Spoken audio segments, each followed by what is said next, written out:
Romanos capítulo 5. Justificados, pois, pela fé, tenhamos paz com Deus, por nosso Senhor Jesus Cristo, por quem obtivemos também nosso acesso pela fé a esta graça, na qual estamos firmes, e gloriemo-nos na esperança da glória de Deus. E não somente isso, mas também gloriemo-nos nas tribulações, sabendo que a tribulação produz a perseverança, e a perseverança a experiência, e a experiência a esperança. E a esperança não desaponta, porquanto o amor de Deus está derramado em nossos corações pelo Espírito Santo que nos foi dado. Pois, quando ainda éramos fracos, Cristo morreu a seu tempo pelos ímpios. Porque dificilmente haverá quem morra por um justo, pois poderá ser que pelo homem bondoso alguém ouse morrer. Mas Deus dá prova do seu amor para conosco, em que, quando éramos ainda pecadores, Cristo morreu por nós. Logo muito mais, sendo agora justificados pelo seu sangue, seremos por ele salvos da ira. Porque se nós, quando éramos inimigos, fomos reconciliados com Deus pela morte de seu Filho,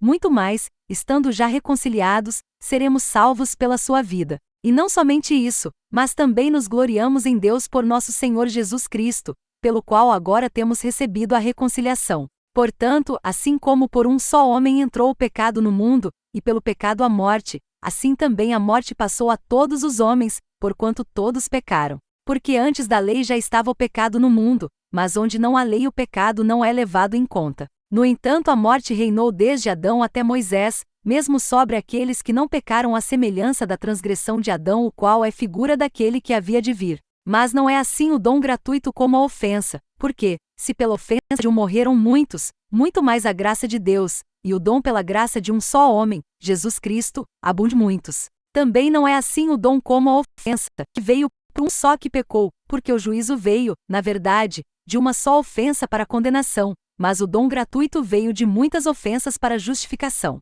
Porque se pela ofensa de um só, a morte veio a reinar por esse, muito mais os que recebem a abundância da graça, e do dom da justiça, reinarão em vida por um só, Jesus Cristo. Portanto, assim como por uma só ofensa o juízo sobre todos os homens para a condenação, assim também por um só ato de justiça veio a graça sobre todos os homens para a justificação e vida. Porque assim como pela desobediência de um só homem muitos foram constituídos pecadores, assim também pela obediência de um muitos serão constituídos justos. Sobreveio, porém, a lei para que a ofensa abundasse, mas, onde o pecado abundou, superabundou a graça. Para que, assim como o pecado veio a reinar na morte, assim também viesse a reinar a graça pela justiça para a vida eterna, por Jesus Cristo nosso Senhor.